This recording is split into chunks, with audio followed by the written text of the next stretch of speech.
Good afternoon, everyone, and welcome to today's webinar, Data-Driven Approaches to Identify Progression and Optimize Outcomes in Interstitial Lung Disease. Before we get started, I would like to go over a few items so you know how to participate in today's event. You will have the opportunity to submit text questions to today's presenter by typing your questions into the questions pane of the control panel. You may send in your questions at any time during the presentation. We will collect these and address them during the Q&A session at the end of today's presentation. I would now like to introduce Dr. Ayodeji Adegunsoye, Assistant Professor of Medicine at the University of Chicago. Hi, everyone. Thank you for the invitation to speak on this important topic today. I'll cut right to the chase. I am Deji Adegunsoye, an Assistant Professor at the University of Chicago. And over the last several years, a key focus of mine has been to identify predictive biomarkers or just general clinical markers at baseline ILD evaluation that help us guide therapy and management of this difficult disease. So today I'll be speaking on the topic predicting disease progression and outcomes in ILD for optimized patient care. As this is a prediction-focused talk, I'd like to let you know in advance that I'll be speaking a lot about our experience with diverse prognostic and diagnostic biomarkers on outcomes, and that means that I'll be showing you quite a few survival curves as well. For my disclosures, I've received grants from the Pulmonary Fibrosis Foundation, CHEST, the NIH, National Institute of Health, all for conducting studies in pulmonary fibrosis. I also serve on an IPF Educational Speaking Forum for Boehringer Ingelheim. I'd like to begin by posing a rhetorical question. Why do we care about outcomes in interstitial lung disease and ILD? One of the most frequently cited issues in pulmonary fibrosis is the high mortality that we experience from having this disease. Now, a few years ago, a group from Seattle in Washington in the US published population data that really showed and depicted in a very nice way county-level mortality rates during the period 1980 to 2014 for chronic respiratory diseases here in the U.S. They showed us that deaths in patients with ILD had essentially doubled nationally, and in some cases actually tripled over the last 3 decades. So in clinical practice, it becomes really important for us to predict patients at the highest risk of death or of clinical decline so as to help guide therapy or targeted high-level interventions like pharmacotherapy or lung transplantation for this specific subset of patients. So when we think about clinical phenotypes that inform prognosis in ILD, perhaps the most validated prognostic scoring tool in pulmonary fibrosis still remains the GAP score. That's a score that's based on gender, age, and lung function physiologic metrics or indices like forced vital capacity and the DLCO. So due to its relative ease of use and prognostic value that we find from this metric, it's been widely adopted by researchers and clinicians alike. And there's actually an online calculator on the American College of Physicians website that helps practically implement its use in routine clinical encounters.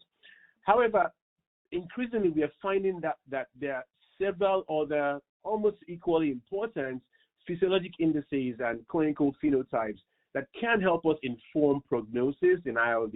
And we will touch briefly on a few of these today, the ones you see on the right-hand side of your screen.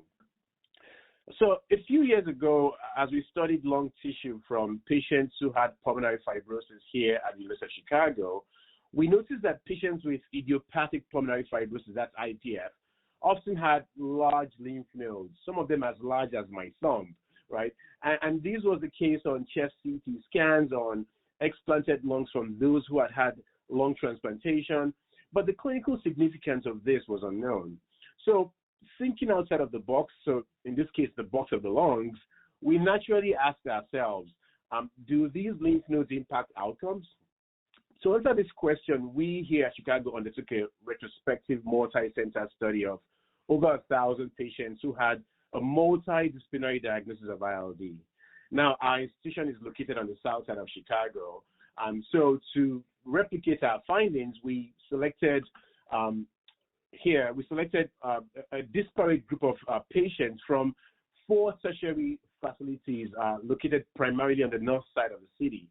And we also selected a national randomized clinical trial cohort in patients who had IPF, and a geographically disparate center in California, literally on the west coast of the United States. So what did we find? Our findings actually, as you can see on the screen, were pretty striking. These are a couple of the survival curves or Kaplan-Meier curves that I talked about earlier. Now, they depict survival on the y-axis and time on the x-axis. Patients who had large lymph nodes, as you can see in the thick green lines, and are those with lymph node enlargement, and those without lymph node enlargement are those in the thin green lines above. The separation of these survival curves was actually quite dramatic and consistent across all the centers. As you can see, the mortality pattern was greater amongst those who had large lymph nodes compared to those without.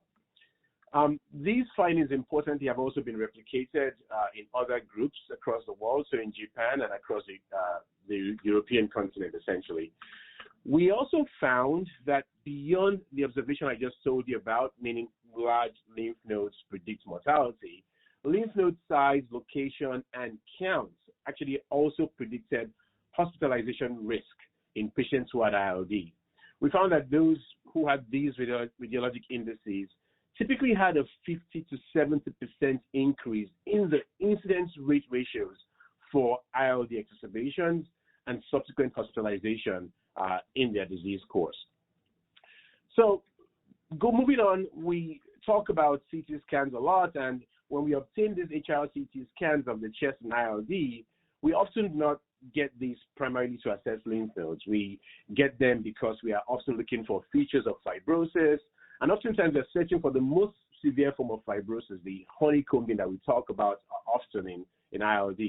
Now, honeycombing is, as it's classically described, is defined as a diagnostic hallmark in IPF in a pattern known as the usual interstitial pneumonia pattern, the UIP pattern. But we are increasingly recognizing that beyond radiologic honeycombing, which is quite prevalent in IPF, it goes beyond just IPF alone. It's beginning to be more prevalent and recognized in other diverse forms of ILD. And when present, it does carry a worse prognosis, often conferring similar mortality to that seen in IPF.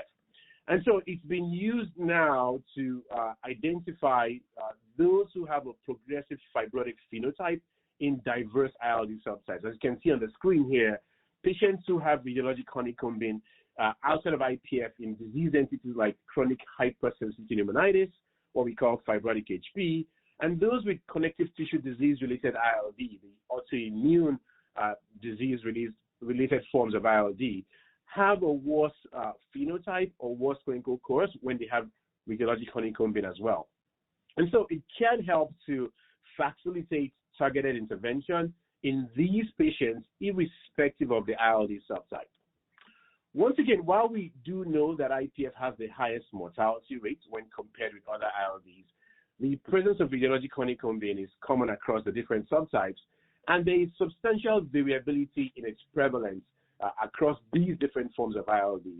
But we know that this common CT feature could be used to identify patients who have a progressive fatal form of lung disease, because the fraction of those who have this honeycombing who rapidly decline to death is unacceptably high. And so we often identify this as a practical way for defining clinical deterioration risk in patients who have ILD. Now, while patients with ILD may lack findings that are diagnostic of a specific connective tissue disease phenotype, they often will have features that suggest they have autoimmunity. And there was a recent ERS-ATS joint research statement that proposed research criteria to classify these patients as having what we call interstitial pneumonia with autoimmune features, IPAF. So in 2016, we retrospectively applied this new classification criteria system to data in the University of Chicago Registry to help identify patients with ILD who met these IPAF criteria. We then characterize the clinical features, radiologic findings, the histopathologic features of this cohort, and compare them to those who had IPF or connective tissue disease.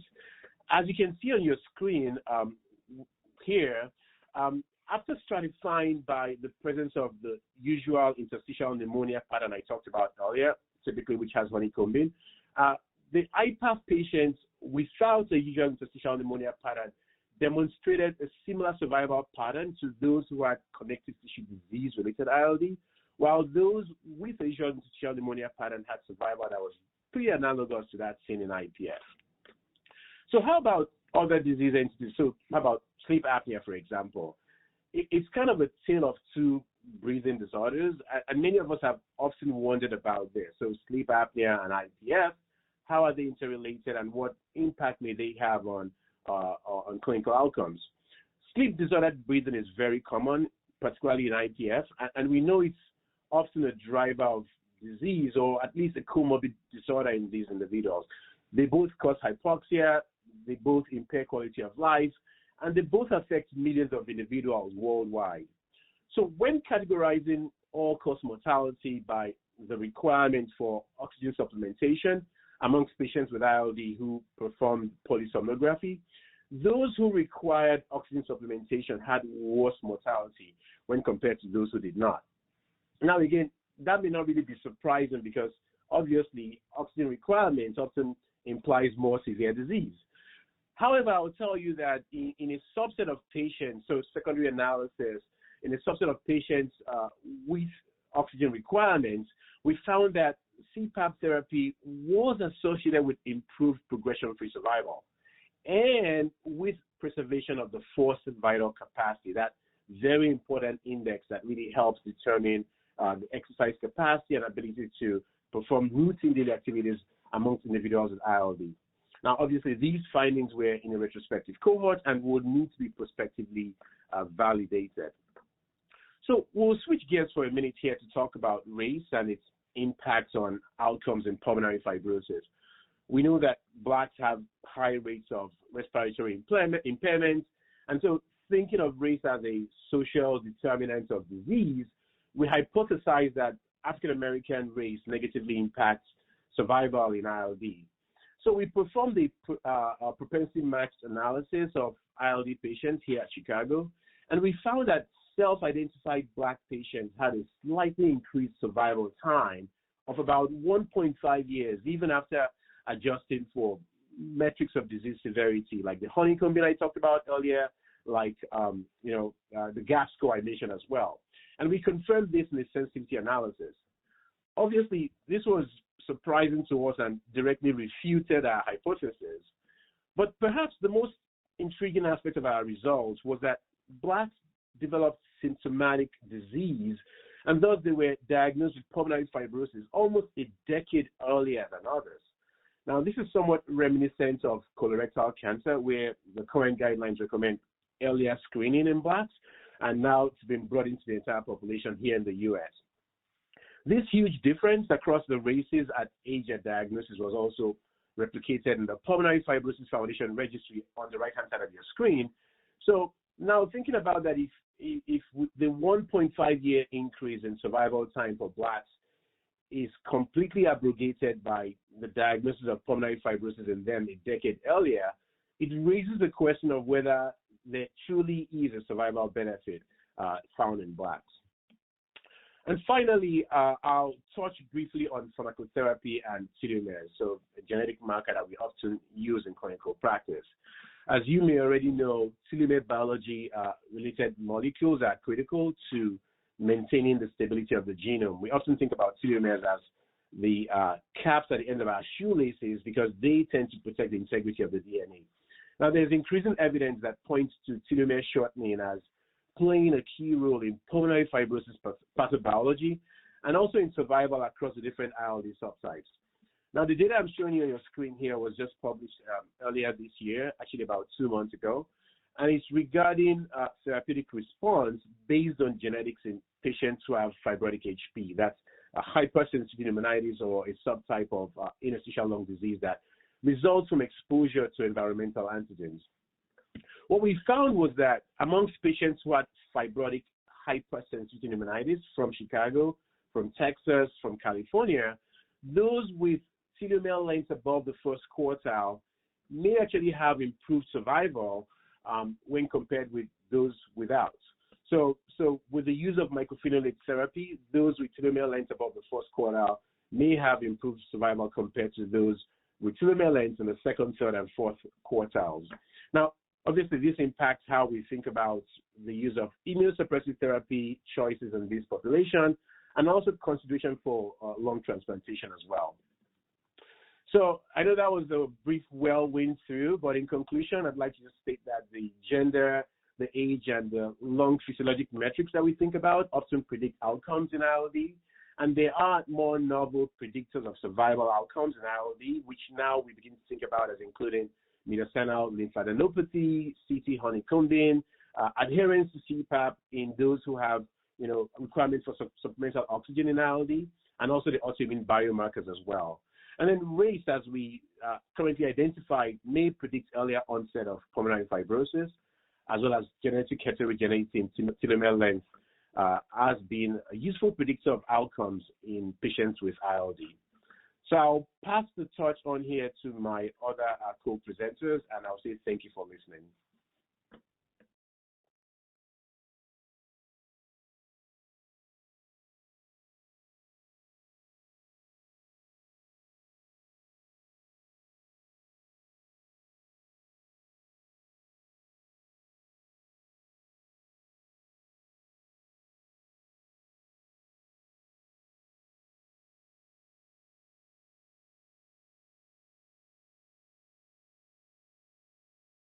Okay, thank you very much.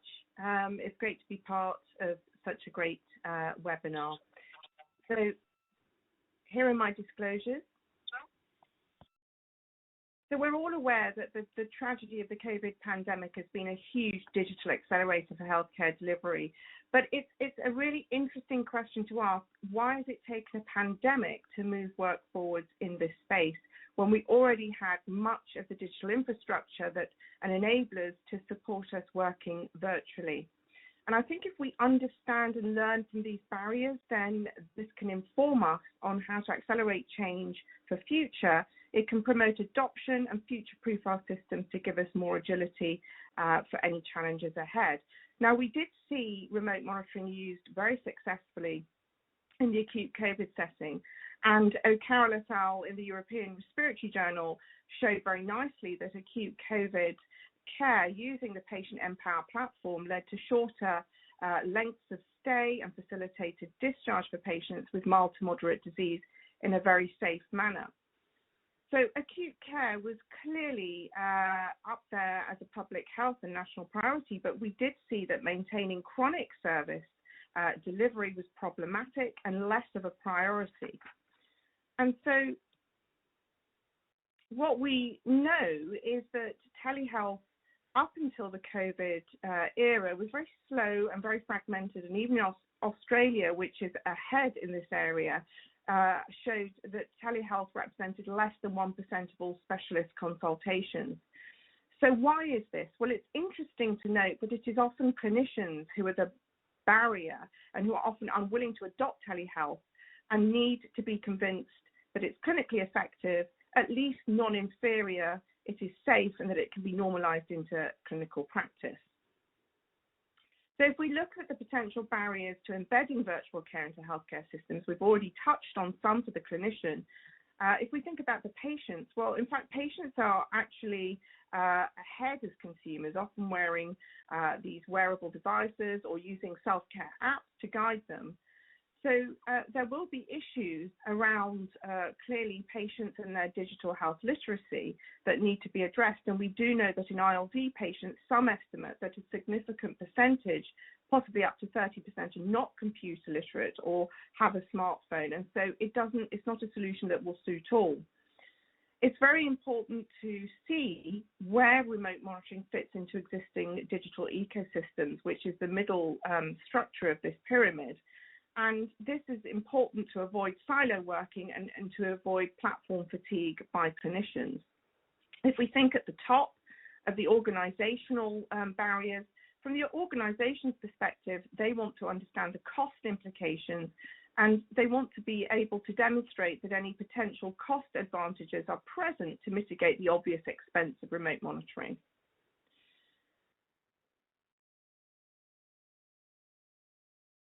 So if we look at the rationale for virtual care has really come into clear focus during this pandemic. But there was rationale for its use before this. And what we know is that there are clear practical and clinical benefits for interstitial lung disease patients. I will clarify these very shortly. But prior to that, I just want to touch on one key benefit, which may not be immediately obvious, which is that remote monitoring will allow new types of data streams to be collected in different contexts and different clinical environments. And this means that there'll be huge learnings that can be derived from these types of data streams, whether it's by artificial intelligence or other means. And this can inform us about disease progression and disease behavior in a very different way. And secondly, if there's no baseline virtual care program prior to a disruptive event like COVID, then it's very difficult to upscale this, to ramp it up for chronic disease in a hurry, as we've seen to our cost. So what would be ideal is a hybrid system of virtual care, remote monitoring, coupled with the traditional care that we're all used to, and seeing this being flexed in an agile way according to the needs of the individual, the service, the organization, and in response to public health and national needs. Any redesign of any clinical pathway must ensure that we have at the core of it clinical effectiveness, patient safety, and patient experience prior to any transformational change. And really this does mean that patients should be contributing to and co-designing these pathways very clearly, as they have done with the patientMpower app, and this will drive up use and adoption. So patients can get more activated and more engaged with their health by these means. And in this systematic review by Walker from New Zealand on patients' beliefs, attitudes, expectations, and experience of remote monitoring, and this was across a number of different chronic diseases and across 8 countries, they found that remote monitoring enabled and increased understanding of patients' condition by allowing them to track and respond to change. It supported their self-care, it supported their shared decision-making, and it gave them reassurance and peace of mind and security that they were being monitored at home. It provided timely and accessible care, but there were also themes around having to learn something new, about lack of trust in technology and losing the face-to-face contact that is clearly important to acknowledge. So if we think about this as a contributor, if we think about remote monitoring and virtual care as a contributor to a more personalised care approach, then this sits very well with our national body in the UK, NHS England, which advocates supporting self-care management by building up knowledge, skills and confidence for patients in their health and disease. And this can be measured using activation instruments, and one such instrument is demonstrated here, which is the PAM score, or the patient activation measure, developed by Insignia. And level 1 is disengaged, and level 4 to the right is highly activated. And understanding how remote monitoring changes over time using this activation score will be very useful. So thinking now specifically about interstitial lung disease, we know that this has been a particularly challenging group to look after in pandemic times. Patients have been shielding, they're vulnerable, many are immunosuppressed and have potentially suboptimal vaccine responses because of that. We have data that shows that these patients have had increased susceptibility and severity from COVID. And in a multi-centre UK audit of ILD patients led by Professor Gisley Jenkins, their data showed that there's increased risk of death from COVID, particularly for ILD patients with poor lung function and obesity.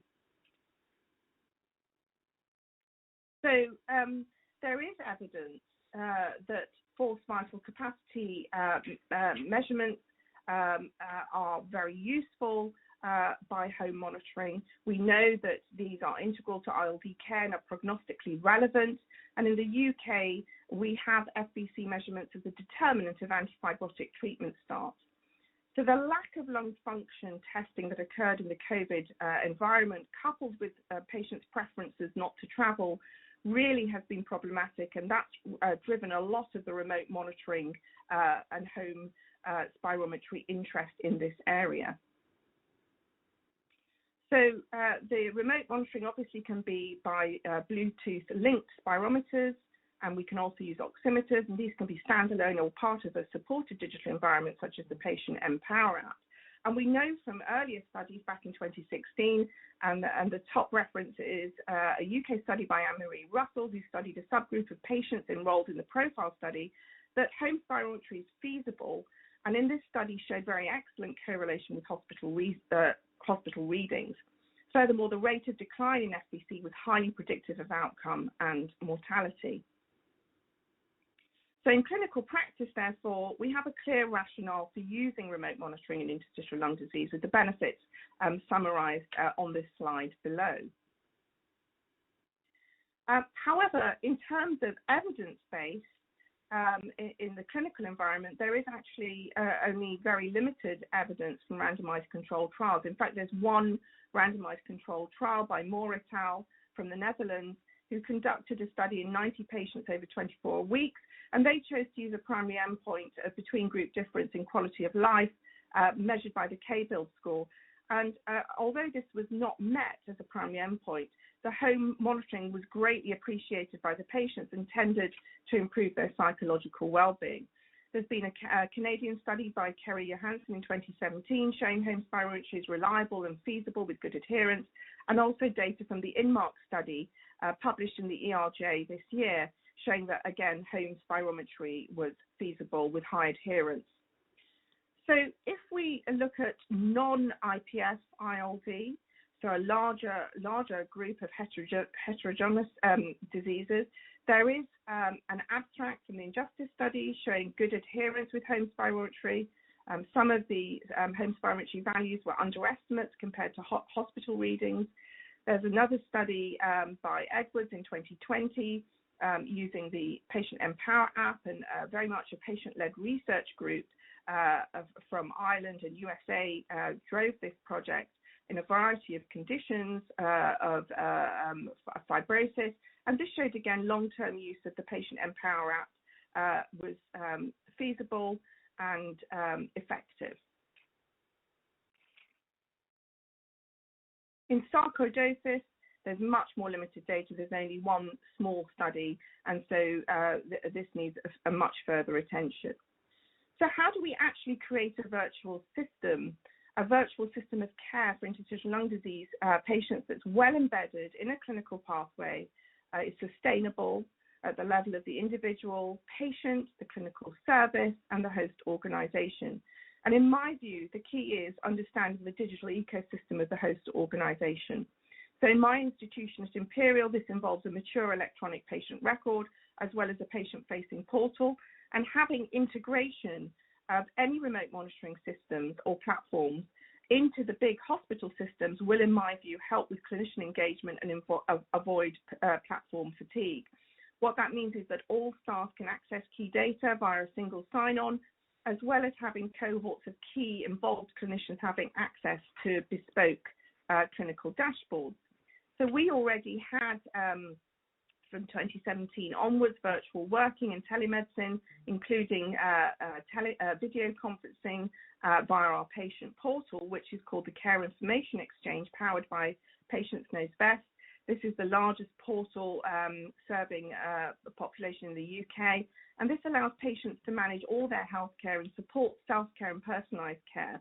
And that's really using a dashboard with tabs demonstrated here to enable the patient to tailor their care. And one of those tabs, as you can see, has measurements described, and these measurements can include lung physiology measurements, as you can see there, forced vital capacity. And what you can see with this test patient is that within our patient portal, we have created the ability to integrate with the patientMpower app, so that any forced vital capacity measurements, which are shown here over time graphically, can be clear in their derivation as to where they have originated from, and it's patientMpower here as opposed to the hospital system. So what this is demonstrating is successful integration of the platform with our hospital portal.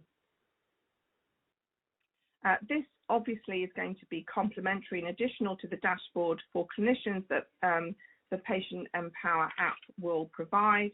And so in a virtual model of care, as I've described, what we will see is that we have a system where you can have video consults with patient-generated data from remote monitoring at any time. And what this does is that this can disrupt the normal paradigm of episodic 4-monthly reviews by clinicians by allowing clinicians to react in real time to the data by a system of alerts. But this also allows data to be viewed at traditional times of clinic consults, also using video consultation. So at Imperial, what we're trying to do is evolve a type of digital logistics hub where teams can be allocated to manage these data streams. And the hope is that the clinical benefits from earlier intervention, earlier treatment, admissions avoidance, and so on will become clear using this whole virtual model of care for interstitial lung disease. I do want to briefly touch on the fact that we need to understand who we are leaving out.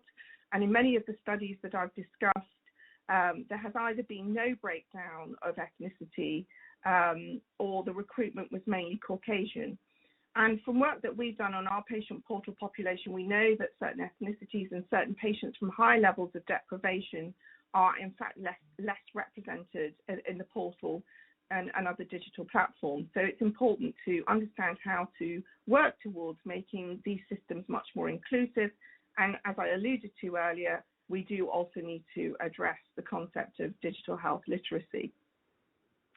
So we're about to start on an ethics-approved feasibility study, a multi-centre UK study funded by Innovate UK, which is a prospective single-arm study, and we'll be looking primarily at adherence, but we will be using some other secondary endpoints which will add to the body of literature, and in particular we'll be looking at patient activation scores, but importantly also healthcare resource costs, so that we can start to understand strategically where these solutions fit into organisation and national policy.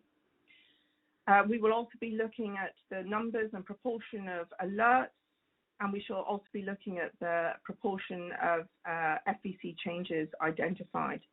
So with this data, we hope that we'll be able to evidence-base this virtual model of care in interstitial lung disease and be able to embed this into our centre and hopefully into national clinical pathways. And hopefully this will give us the agility to upscale remote monitoring as needed as part of the future preparedness that we've seen to have been essential during this last pandemic. So I'll stop there and hand over to the next presenter.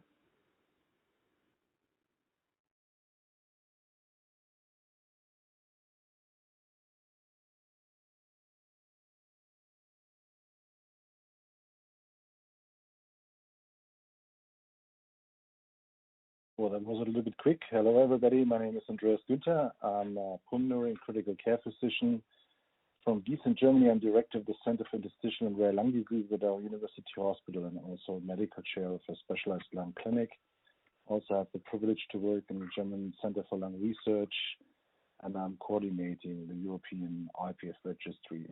So my talk, as seen through the title of this webinar, will have a view back part and a look into the future part. So the view back part is focusing on the European IPF registry, and the look into the future will be on the so-called European ILD registry. I would like to briefly mention my disclosures. I've been serving as advisor for a number of pharmaceutical companies, but I'm completely free in my thinking with regard to the content of this talk. So the European IPF registry is a European registry alongside with a biobank for patients with idiopathic pulmonary fibrosis. The countries in blue are those who are participating in this consortium, and this structure has been originally founded by the European IPF Network, which is a translational research network funded by the European Commune, and has been created, implemented. Oops, I'm sorry. Cannot get this lower part here. Not too bad. Animation doesn't work. Okay.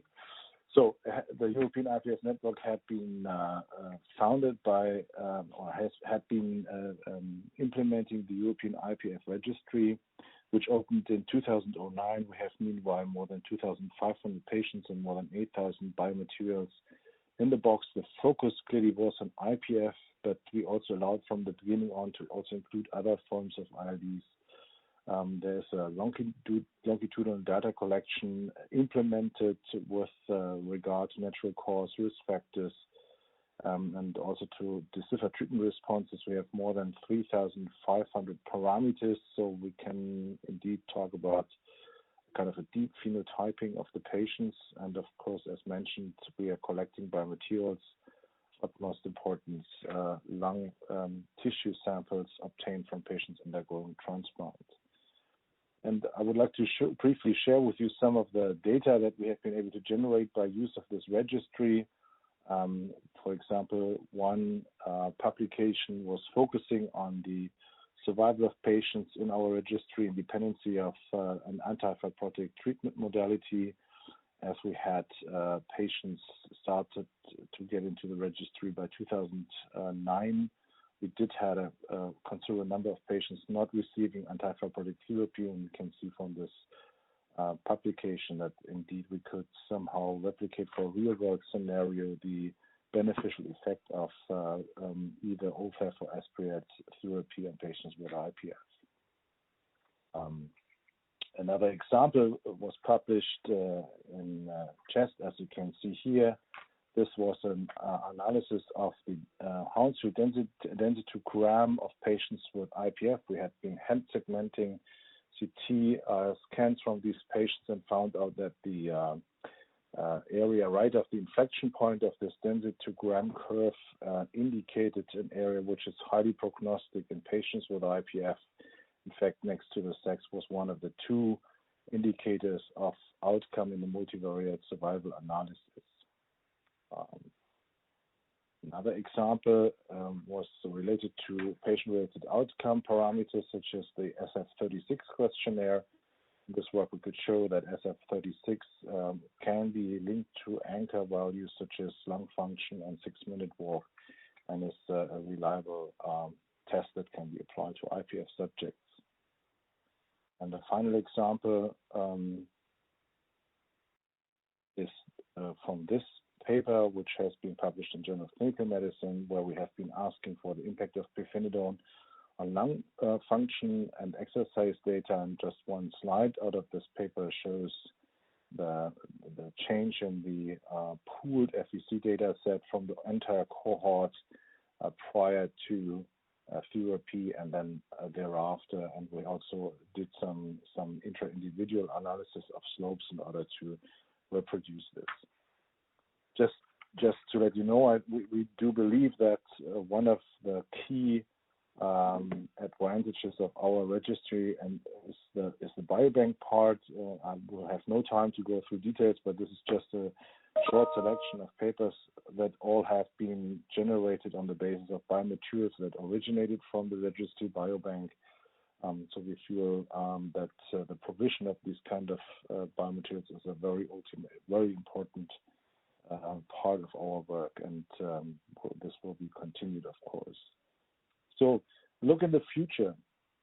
Look in the future means that we are going to enlarge our registry structure from the IPF-focused registry and biobank, and this doesn't work either, to an ILD register and biobank. This will cover all important classes of pediatric and adult forms of ILD. We plan to recruit around 4,000 patients in the next 3 years. The registry is linked on a data warehouse level to the European Pediatric ILD registry called Child-EU. And it is coming alongside with a grant proposal that had been accepted for funding by the European Joint Programme on Rare Diseases, HGPRD. And this consortium is called Rare ILD. And what we intend to do is shown on this particular slide, and I hope that the pointer is going to work. I have to pick him up here. So Patients with any kind of diagnosis of ILD, being it either adult or pediatric patients, will undergo deep phenotyping by use of a number of different modules. So there will be a lung function module, echo module, gas exchange module, patient history, diagnosis, etc., etc. We will also, of course, collect HRCTs and pathological slides if possible. And we also aim to conduct handheld spirometry, saturation, and that's not true, accelerometry. We're going to do an exercise test, the 1-minute sit-to-stand test. We'll do this on a number of multiple follow-up time points up to 3 years. And at the same time, we will collect all kinds of biospecimen, tissue, blood, urine, and also exhale breath samples and exhale breath condensates. And we aim to do genomic and epigenomic characterization. We will have a closer look at exhale breath condensates, looking for the proteome, the transcriptome, and we were going to assess the volatilome using an electric nose called the sniff phone. And all of these data are going to be poured into an ILD data warehouse, which ultimately will aim to identify subgroup-specific signatures, but also subgroup overspanning signatures, for example, indicating a given phenotype, such as the progressive fibrotic phenotype. We have heard of this before. The sites that are going to contribute to this endeavor are the ones listed here. I don't have the time to go all of these, but these are some of the most respected ILD sites throughout Europe, as you will notice. And finally, I would like to show you a kind of more detailed cartoon. So what you heard is we aim to get the phenome at the site, the phenome at home, the comorbididome. We also get the pharmaceutical treatment detailed on the WHO catalog to assess the imagenome on the basis of HRCTs that we're going to collect, and then to do some translational work, as mentioned, EBC protein transcriptome, the volatilome, and the genome and epigenome. We would like to conduct metabolomic, lipidomic, macrobomic, and viromic studies, but this is yet not reality because we are missing or lacking still the funding for this particular endeavor. And for home spirometry, we have been choosing to use this combo consisting of the patientMpower app, which we felt comparing it to a number of other providers is very informative and this can easily be used by the patient, which is linked via Bluetooth to a mere spirometer and oximeter, and the parameters we are going to obtain at home is spirometry, saturation, of course, 1-minute sit-stand test, QL questionnaires to be filled out in a quarter manner, and then some data with regard to symptom load questions that the patient will need to answer, and also signs of respiratory infection, and this can also be linked to air quality. And overall, we are going to sample 1,000 patient years using this technology, so we're hopeful that at the end of the day, we can make some kind of safe statements with regard to the usability of these devices, and also probably provide some kind of algorithms to intra-individually detect deterioration by use of a mathematical model. And with this, I think I'm done. Again, thanks for my collaborators. You can see again the names of the participating clinical sites and the sites that participate in the Rare ILD Consortium. And thank you for your audience.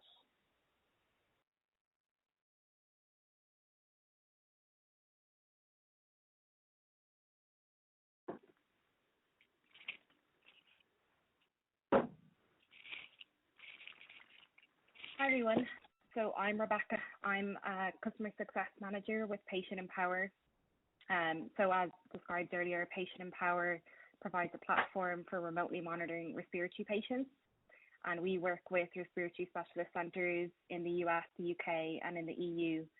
And today I'll discuss how ILD centres are using data collected via the patientMpower platform to provide optimized care for their patients, both as part of patient consultations and also to manage patients between scheduled appointments. So for those of you that are not familiar with the patientMpower technology, it comprises of a patient-facing app that's connected with a suite of clinical-grade medical devices, including home spirometry and pulse oximetry. And all data recorded by the patient in the app is available to the clinicians in an internet-based secure portal. So one of the ways in which centres are using the patientMpower technology is to provide clinical parameters for their patients during their virtual consultations. So by having real-time data transfers, patients are able to take a spirometry assessment during the virtual consultation, and that information is immediately available for the clinician to review on their portal.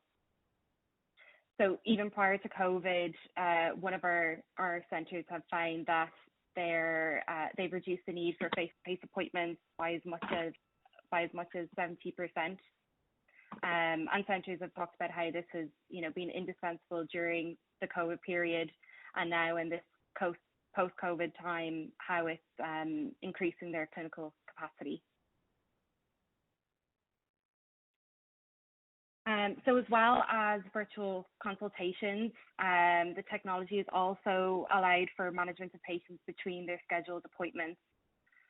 So with periodic reviews of ILD patient data, they're able to identify trends and issues and intervene with these patients.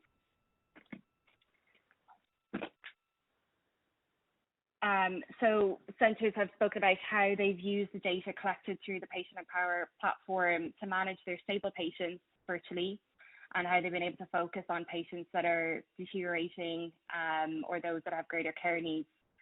And they've also spoken about how patients are reassured by having this clinical oversight while not being able to visit their clinics and visit the centres.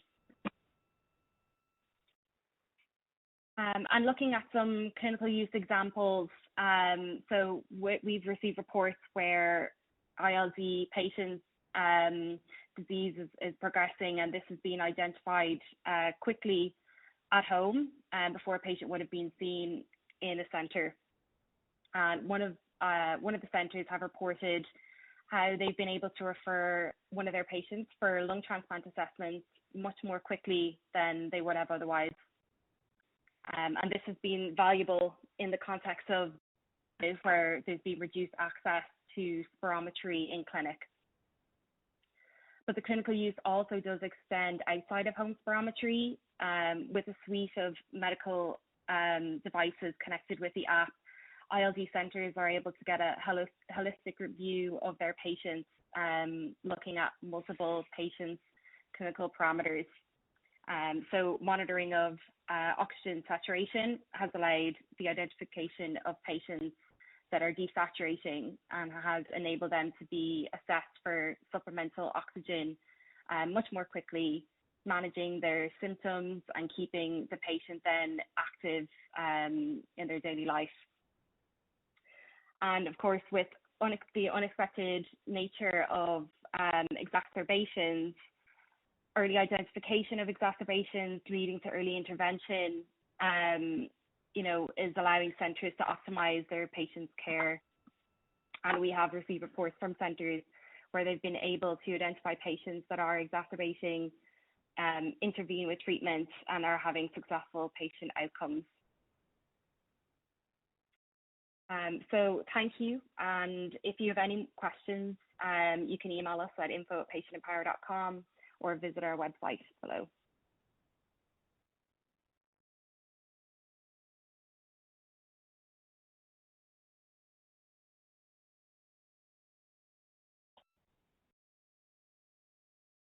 I think we move into the questions part now. Can everybody hear me? Yeah. Okay, great. There's a question from the attendees from Dr. Sonia Danoff. I just need to, oh, that's already gone to Deji. This was about survival in IPAF versus ILD. So you've answered that question, Deji. I had another question for you, Deji, which are there any markers of progression that are common across the different forms of ILD? Because in your presentation, you looked at different prognostic markers, but is there anything that's sort of common across all forms, or do you have to somewhat tailor the markers that you use to identify progression for different conditions? Yeah, that's a good question, Colin. There are diverse markers that seem to transcend what we call those distinct categories of ILD subtypes. So markers that are common across board could either be radiologic markers or sometimes serologic markers. When we think about radiologic markers on CT scan, things like ILA, so interstitial lung abnormalities. There was a recent publication in the Blue Journal, the American Journal of Respiratory and Critical Care Medicine, that seems to suggest that patients with interstitial lung abnormalities have a higher risk for progression and actually, frankly, developing disease down the line. These seem to be more prominent in those who had family members who have a distinct diagnosis of ILD. So patients who have interstitial lung abnormalities who now have family members with ILD have a higher risk of progression to developing frank interstitial lung disease. In terms of serologic or blood-borne biomarkers, we think about cytokines and sometimes proteins like MMF, MM7, matrix metalloprotease 7, MMP7, and other cytokines as well that seem to identify those who are at a higher risk of progression than others. Interleukin 10 is another example like that. And so there is a host of markers that seem to transcend the borders of distinct ILD entities that can be helpful for predicting a clinical decline during the clinical course of patients who have interstitial lung disease. Thank you. And a question for Mel, which is somewhat related. So in view of the different groups of patients that, the prognostic markers can identify progression, should those patients be monitored more aggressively or in different ways if we could identify them using remote monitoring? I mean, this might be a particular issue where there's geographical issues with getting access to specialist centres.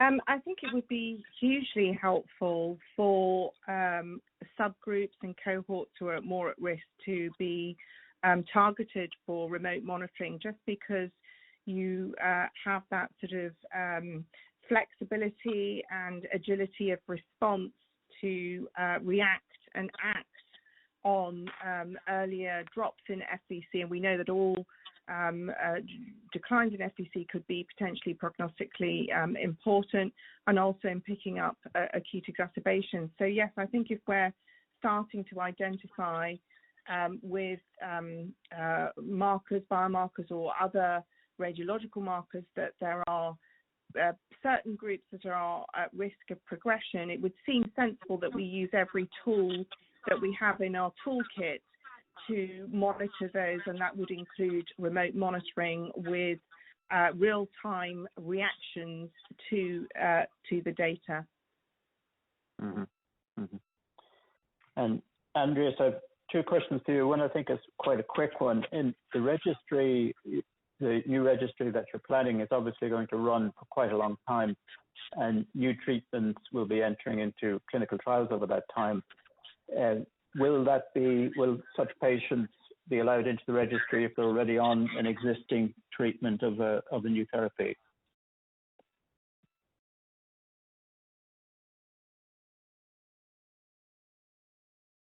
I can't hear Andreas actually. Sorry, can you hear me now? Yes. Okay, so sorry. So the answer is yes, will be possible, and of course, as far as the treatment is information of the treatments available, this is going also to be captured in the parameter set. And the other question, there's a lot of focus on collecting biomarkers and samples for biomarkers across a huge range of parameters. But how important is it to have long-term, and you did refer to this a little bit, how important are long-term data on symptoms, markers of symptoms, or quality of life scores as part of the biome of the patient in the registry? Because sometimes, of course, you can see a disconnect between a patient's perception of their condition and something you can measure. Yeah, you're touching obviously a very important issue, which is how long can an observation period be to allow a patient to safely compare her or his own consideration of the health status. And I guess that there is a kind of a natural limitation, and there are some data from our registry supporting that, for example, comparison of health states with 1 year distance in between is difficult because patients just don't remember precisely how they felt 1 year ago. And obviously this is also going to be, of course, part of the answers that we aim to get in this registry structure. I'm a little bit skeptical. I think short-term changes will certainly be easy to be captured also by patient-related outcome parameters. But if you're talking about year-long studies, I think there are natural limitations of this kind of parameters.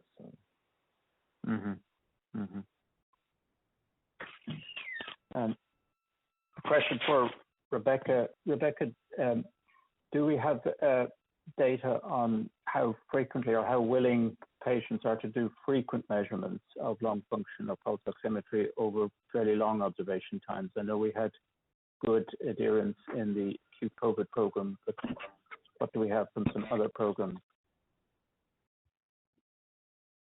Yeah, typically what we've seen from centres that we're working with is that they have their patients do the spirometry weekly, but some centres have more frequent use of spirometry and oximetry, and some have longer. So just at the virtual consultation timelines. And then also if they are noticing a deterioration, that they can have the patient do the spirometry at home and be able then to decide while the patient's at home whether they bring them into clinic or whether they're continuing to manage their condition at home. But yeah, we do have good adherence levels, and like you said, in the COVID application as well, we have strong adherence levels. Thank you. So I see, Seja, you have another question which you're busy answering on typing, which is on tumor markers being shown also to be markers of ILD. Do you think it's going to be feasible at some time in the next little while for them to be used possibly to look at, propensity to progression? Yeah, I like to take an optimistic view to that. I do hope at some point that some of these biomarkers will be ready for prime time. The challenge is that the practical application of many of these biomarkers remains, they remain confounding because of their primary association with other disease entities. So, for example, Dr. Mehta was talking about CA99 and CA125. Those have been associated with cancer, right? Particularly the pancreatic cancer forms. And many of these malignancies do coexist oftentimes with interstitial lung disease. And so the underlying association with primary comorbidities could confound that association of the biomarker with interstitial lung disease development. And so that really becomes challenging to implement in clinical practice because you have to consider other things as well. I do, however, think that our ultimate goal, what we should strive for, is biomarkers that identify the risk of developing disease, not progression. So our goal should be to prevent the development of ILD down the line. And so if there are biomarkers that, help us identify who's at risk in a way that's actionable to prevent development of disease, that should be our focus. That should be what the field should, pay attention to over the next several years to help us stem the ugly tide of poor mortality that's associated with this disease.